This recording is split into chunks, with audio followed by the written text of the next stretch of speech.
Welcome back to the Sunday Show. Still with me, Ann Applebaum and John Meacham. John, we're going to pick up the conversation with you about our democracy and the peril that it is in because of what's happening within the Republican Party. I'm going to pick up on what Ann Applebaum was talking about in her second point about the function of the big lie, undermining our system, undermining trust in our system. One of the ways to restore trust, to my mind, is to pass H.R. 1, now S1, the For the People Act, but also H.R. 4, the John Lewis Voting Rights Act. How important would passage of those two pieces of legislation be from your perspective?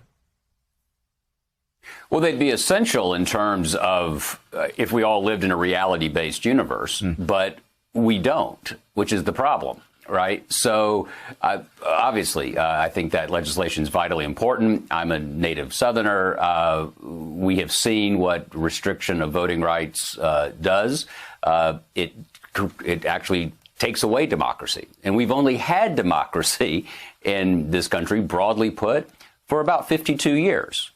Right. So the first presidential election that unfolded after the Voting Rights Act of 1965 was 1968. So the attempt to restrict access to the ballot box in order to maintain power for whether it's a dominant race or a dominant party or a dominant class is a perennial American undertaking. So that has to be that clearly has to be done. I think what the importance of what Ann is saying is that. And I think it sort of brings Richard Hofstadter to my mind, the Columbia historian who talks about the paranoid style and pseudo-conservatism at mid-century. If you sell a story, which is what the Republican Party, a huge part of the Republican Party is doing right now, saying that this election is fraud. If an election goes against you, it's fraudulent. It's the Ukrainian machines. It's the Venezuelan machines. Whatever it is, you script a narrative where your hero steps in and rescues the country for you.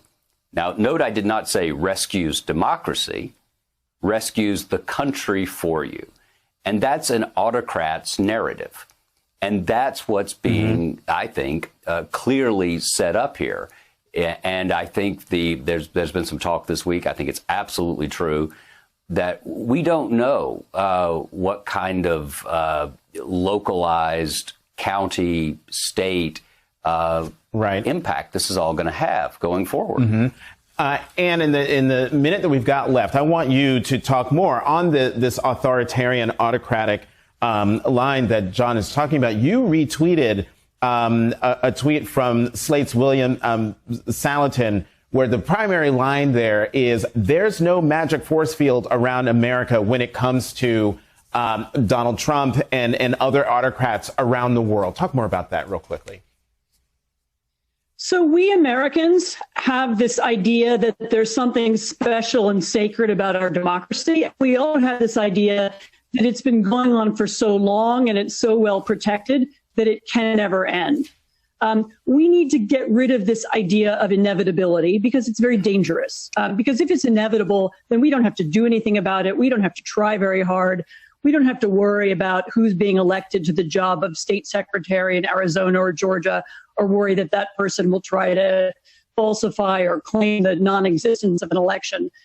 I think this is a real, this is a moment when we need to focus on our democracy and ask ourselves, is it inevitable? How are we going to prevent it from declining? What are we going to do to stop this? Because exactly as that tweet said, and as the article said, there isn't anything special about America in this sense. We too can lose our democracies. It's happened in lots of other places. And it may be that we need to all of us need to devote special time and effort to making sure that doesn't happen.